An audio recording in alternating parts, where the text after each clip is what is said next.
வேலை வாய்ப்பு திட்டத்தை பத்தி இங்க நம்ம மக்களோட உண்மை என்னன்னு சொல்றதுக்காக நம்ம இங்க எல்லாம் சேர்ந்திருக்கோம். ஆனா இதே டிஎம்கே வாக்குறுதி கொடுத்தாங்க.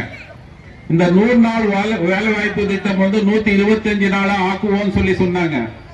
ஆனா இப்ப என்ன சொல்லிட்டு இருக்காங்க, அந்த அவங்க 5 வருஷம் ரூலிங்ல இருந்து அந்த 125 நாள் ஆக்கல.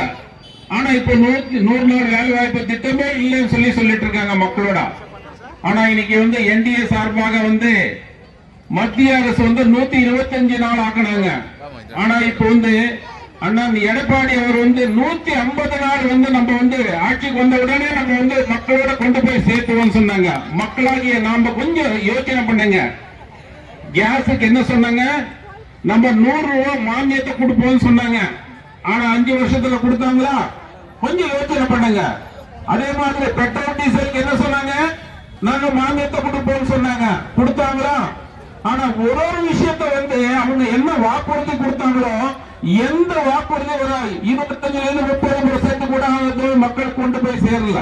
ஆனா இப்ப திரும்பி என்ன பண்ணிருக்காங்க, மக்களை ஏமாத்துறதுக்காக மேடையா என்ன சொல்லிட்டு இருக்காங்க, மக்களை எப்படி எல்லாம் ஏமாத்த முடியுமா, அந்த திட்டத்தை கொண்டு வர, இந்த திட்டத்தை கொண்டு வர, இப்படி பண்ற அப்படி பண்ணி சொல்லிட்டு இருக்காங்க. மக்களாகிய நாம கொஞ்சம் யோசனை பண்ணணும். அதே பாலகிருஷ்ண ரெட்டி மாவட்ட செயலாளர் இங்க அவர் எம்எல்ஏ இருக்கும் போது கிட்ட இந்த அசம்பிளி கான்ஸ்டியூன்சிக்கு 3000 கோடி கிட்ட கொண்டு இந்த டெவலப்மெண்ட்ஸ்க்காக கொண்டு வந்தார். காரணம் என்னன்னா, இதுல இருந்தது அங்க அண்ணார் எடப்பாடி ஒரு சிஎம் இருந்தாரு, இங்க மினிஸ்டர் பாலகிருஷ்ண ரெட்டி அவர் இருந்தாங்க. ஒரே ஒரு காரணத்துக்கு நிறைய திட்டங்களை கொண்டு ஒசூருடைய டெவலப்மெண்ட்டுக்கு நிறைய வேலை செஞ்சாரு.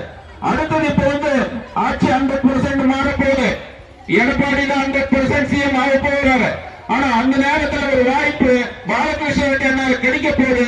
அடுத்தது நம்ம ஒசூருடைய டெவலப்மெண்ட் ஆகணும்னா மக்களாகிய நாம யோசனை பண்ணி நம்மளுடைய ஓட்டு யாருக்கு போட்டோம்னு சொல்ல நம்ம இங்க கூட்டணி சார்பாக என்டிஏ சார்பாக நம்மளுடைய ஆதரவு எல்லாரும் கொடுக்கணும்னு சொல்லி இந்த வாய்ப்புக்கு நன்றி விடைபெறுகிறேன். நன்றி, வணக்கம்.